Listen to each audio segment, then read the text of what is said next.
بسم الله الرحمن الرحيم، وبه نستعين، والصلاة والسلام على أشرف المرسلين سيدنا محمد الصادق الوعد الأمين. أحبائي المشاهدين، حلقتنا اليوم عن الطفل بيعند وبيقول لا.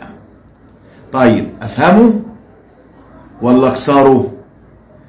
التربية مش معركة. يعني ابنك بيعند معاك وبيقول لا وبيكرر الرفض، طبيعي انك هتتشد وهتحس انه بيكسر كلامك. بس بقول لك ايه، تعالى نفهم الاول هو الموضوع ايه. هو بيقول لا ليه؟ هو بيعند معاك ليه؟ نفرق الاول بين نوعين من العناد. في عناد ايجابي وده صحي، ده كويس. الطفل بيعبر عن نفسه، الطفل بيقول لك انا موجود، انا ليا رأي. ده من المناقشة معاه هيقتنع وهيبدأ ينفذ اللي انت بتقول له عليه، بس برأيه هو وباختياره هو دون جبر عليه. طيب النوع الثاني هو العناد السلبي. العناد السلبي ده جاي نتيجة ان الطفل حاسس بالقهر والتهميش. انت حسسه انه ملوش لازمة، ملوش اي كيان في البيت، وجوده زي عدمه. فهنا الطفل بيقول لك انا ليا وجود وهثبت وجودي بالقوة. خد بالك، بالقوة. طب في الحالة دي انا اتصرف ازاي؟ انا اعمل ايه؟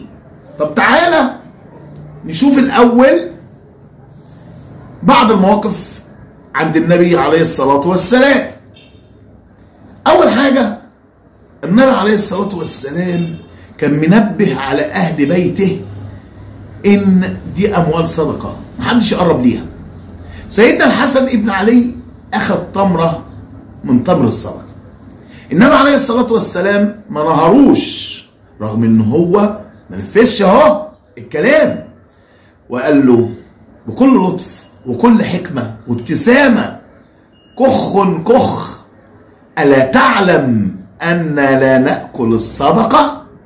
موقف تاني، النبي عليه الصلاة والسلام بعت سيدنا أنس ابن مالك علشان يقضي له أمر ما. سيدنا أنس نزل وجد أطفال يلعبون، لعب معاهم وما راحش المكان اللي النبي عليه الصلاة والسلام قال له عليه. قام النبي عليه الصلاة والسلام جه وطبطب على كتفه وقال: يا أنيس، أذهبت حيث أمرتك؟ مش قال له يا أنس كمان، ده دلعه. ده بيقول له يا أنيس، بيدلعه رغم انه ما راحش المكان اللي قال له عليه. موقف ثالث، النبي عليه الصلاة والسلام كان بيأمر بالجهاد. شاب جاء ورافض رفض قاطع الجهاد وقال له: أنا لا أحب القتال وأحب النساء. طب ده رفض، ورفض صريح. النبي عليه الصلاة والسلام وجهه بالحكمة والموعظة الحسنة وخده بالتدريج وما نهروش. ده كان المنهج النبوي العظيم. طيب ابنك بيقول لك لا، أنا مش هلبس دي، أنا مش هذاكر، أنا مش هعمل ده. تعمل إيه؟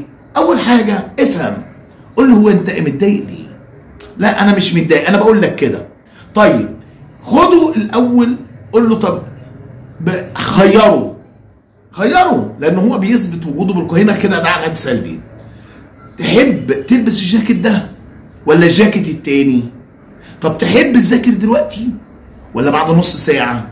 لا دلوقتي ولا بعد نص ساعة، لا ده ولا التاني. الله، ده الواد قافل قوي. طب اعمل ايه؟ طب خلاص، بقول لك خلاص احنا نقفل الموضوع ده دلوقتي واهدى كده شويه، وبعد كده نتكلم ايه فيه. طب حلو كده، الولد حس ان انت قدرت رايه واحترمت ارادته، هتيجي تكلمه تاني هيختار اللي انت قلت له عليه، بس هيحس في الوقت ده انه اختار بشخصيته هو وبارادته هو، محدش غصبه. فده كانت حلقة النهاردة، ان التربية مش ان انت تكسب المعركة او تكسب الجدال. لو الحلقة عجبتك فعل الجرس، اشترك في القناة، وتابعني في الحلقات القادمة، وسلام.